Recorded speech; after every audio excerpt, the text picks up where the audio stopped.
ભાવનગરથી મનાલી ફરવા ગયેલો સિંધી સમાજના એક પરિવારને ગમખ્વાર અકસ્માત નડ્યો છે। આ ઘટનામાં દુઃખદ સમાચાર મળ્યા છે, જેમાં 5 લોકોના કમકમાટી ભર્યા મૃત્યુ નિપજ્યું છે। આ ઘટના બન્યા બાદ ભાવનગરમાં શોકની લાગણી જન્મી છે। શું સમગ્ર મામલો હતો, વિગતે વાત કરીએ।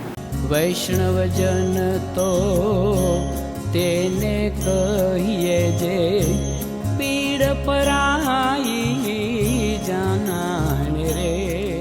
દર્શક મિત્રો, નવજીવન ન્યૂઝમાં આપનું સ્વાગત છે। હું છું ફૈઝાન।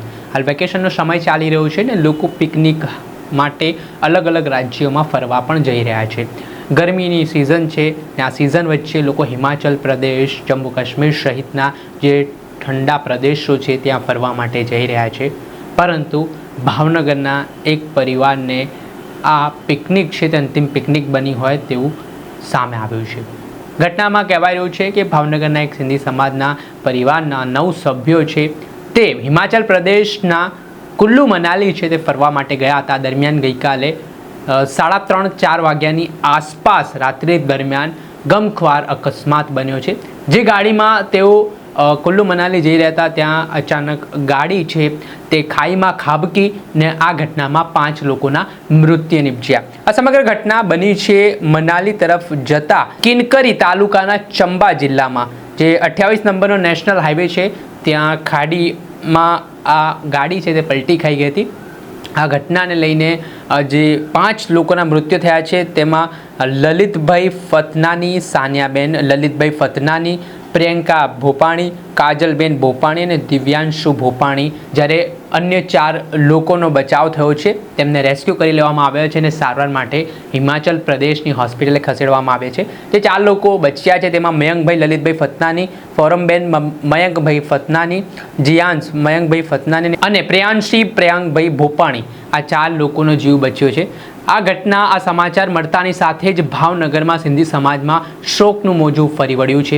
આ મામલે શું કહી રહ્યા છે ભાવનગરથી સિંધી સમાજના આગેવાન, તેમને આજે સિંધી સમાજ માટે અને તમામ ભાવનગરીઓ માટે ખૂબ દુઃખદ સમાચાર છે। રાત્રે 3:30 વાગ્યાની આજુબાજુ મને કોલ આવેલું કે અમે હિમાચલ પ્રદેશમાં પ્રવાસ માટે ગયેલા હતા અને અમને અકસ્માત નડ્યું છે, એવું મયંકભાઈનો કોલ હતો। તો તાત્કાલિક મેં હિમાચલ પ્રદેશ તંત્ર સાથે ડિઝાસ્ટર સાથે વાત કરીને તે લોકોને સ્થળે સુવિધાઓ મળી લે અને સારવાર મળી લે તેના માટે વાત કરી। ટોટલ 9 જણા ફતનાની ફેમિલી અને ભોપાણી ફેમિલીના આ પ્રવાસમાં ગયા હતા, જેમાંથી 4 જણા અત્યારે સારવાર હેઠળ છે અને 5 જણાનું દુઃખદ અવસાન થયું છે। સમાજમાં ખૂબ દુઃખ છે, પણ હિમાચલ પ્રદેશના તમામ તંત્રે અને અત્યારે ગુજરાત પ્રદેશમાં પણ જ્યારે અમે અમારા સ્થાનિક ધારાસભ્યશ્રી, શહેર અધ્યક્ષશ્રી અને મંત્રીશ્રીઓને વાત કરી, એટલે મંત્રીશ્રીઓ અને શહેર અધ્યક્ષશ્રી તમામ પ્રદેશના આગેવાનોએ ખૂબ સારી રીતે અહીંયા મદદ કરવાનું આશ્વાસન આપેલું છે અને મદદ કામ ચાલુ પણ થઈ ગયું છે। હાલમાં સારવાર હેઠળ 4 લોકો છે, એમને ચિંતા નથી બહુ, એમની અંદર ખતરાથી બહાર છે બધા, અને 5 જણા જે ગુજર્યા છે એમાં અમારા સમાજના વડીલ અને ખૂબ સમાજ સેવક એવા આપણા લલિતભાઈ ફતનાની અને એમના જવાઈ અને દીકરી, એમના વાઈફનું મૃત્યુ નિપજ્યું છે।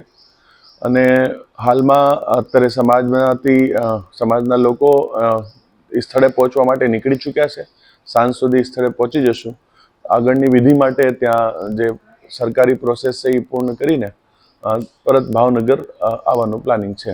આપણે સાંભળ્યા હતા ભાવનગરના સિંધી સમાજના આગેવાન, તેઓ કહી રહ્યા છે કે જે 3:30 વાગ્યાની આસપાસ તેમને રાત્રિ દરમિયાન કોલ મળ્યો। આ બાબતની જાણકારીના પગલે તેઓએ તાત્કાલિક ત્યાંના સ્થાનિક ધારાસભ્યોનો સંપર્ક કર્યો ને હિમાચલ પ્રદેશ સરકાર સાથે ગુજરાત સરકારના મંત્રીઓ દ્વારા સંવાદ કરવામાં આવ્યો ને ત્યાર પછી એવું આશ્વાસન આપવામાં આવ્યું છે કે જે ઇજાગ્રસ્ત લોકો છે તેમને તાત્કાલિક સારવાર મળી રહે તે પ્રકારે કામગીરી કરવામાં આવશે અને જે 5 લોકોના મૃત્યુ નિપજ્યા છે તેમના મૃતદેહને તેમના વતન મોકલવાની પણ તજવીજ છે તે હિમાચલ પ્રદેશની સરકાર દ્વારા હાથ ધરવામાં આવી છે। પરંતુ આ ઘટનાના કારણે ભાવનગરમાં હાલ શોકનું માતમ સિંધી સમાજમાં જોવા મળી રહ્યો છે।